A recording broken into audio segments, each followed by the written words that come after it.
It is very important that people realize that this isn't a California problem. It isn't a Modesto Junior College problem. It is a nationwide problem, and students are afraid to speak on campus.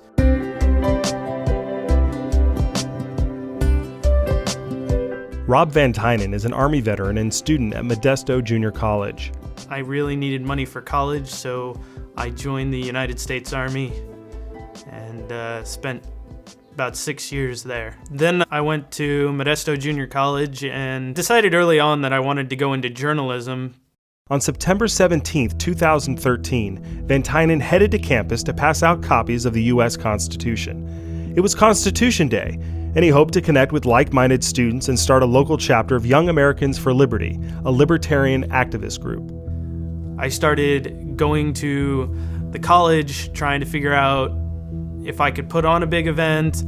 I kind of met with some double talk and couldn't get very far. I decided I was going to go out and just pass out constitutions, just give them to students who wanted them. No more than 10 minutes had passed when Van Tynen says he was approached by a security guard who told him to stop passing out copies of the Constitution. You have to go through the rigmarole, the rules and regulations that have already been set. But why are there rules and regulations placed on free speech? You're talking about a club, okay? You're talking about a club.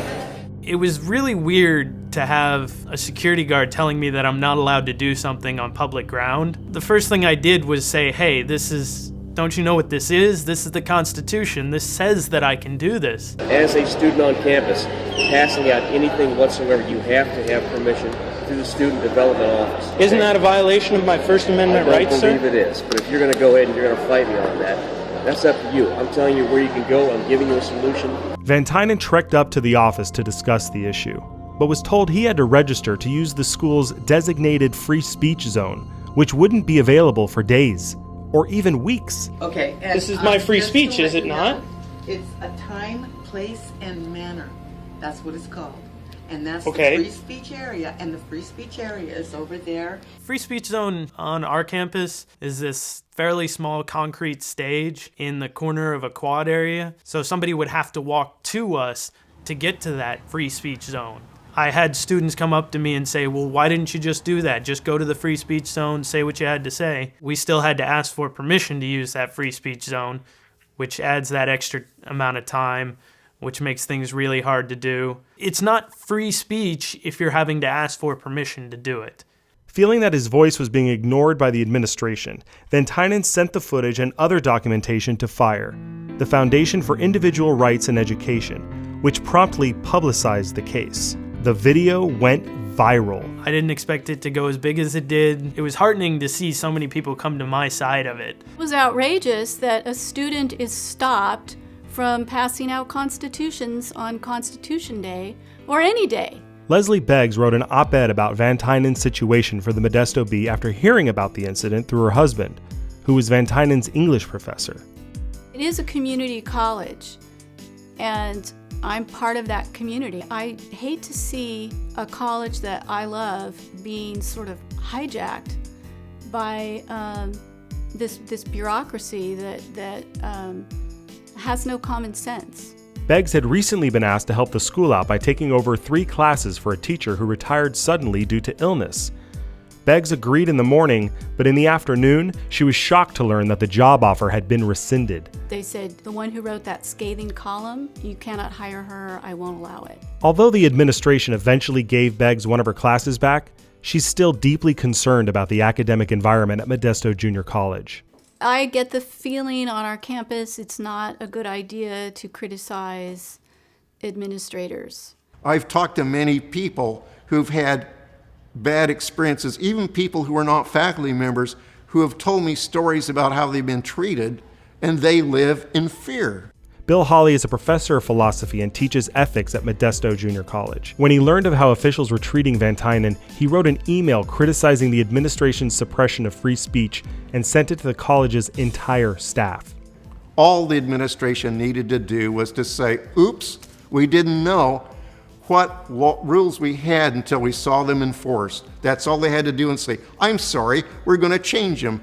Soon after, he received the worst performance review of his career. Because he's an untenured adjunct professor, he feared for his job. Of course, it's had a chilling effect on me. There have been several times where I wanted to post things to everybody about some other topics, and I don't really feel like sticking my neck out.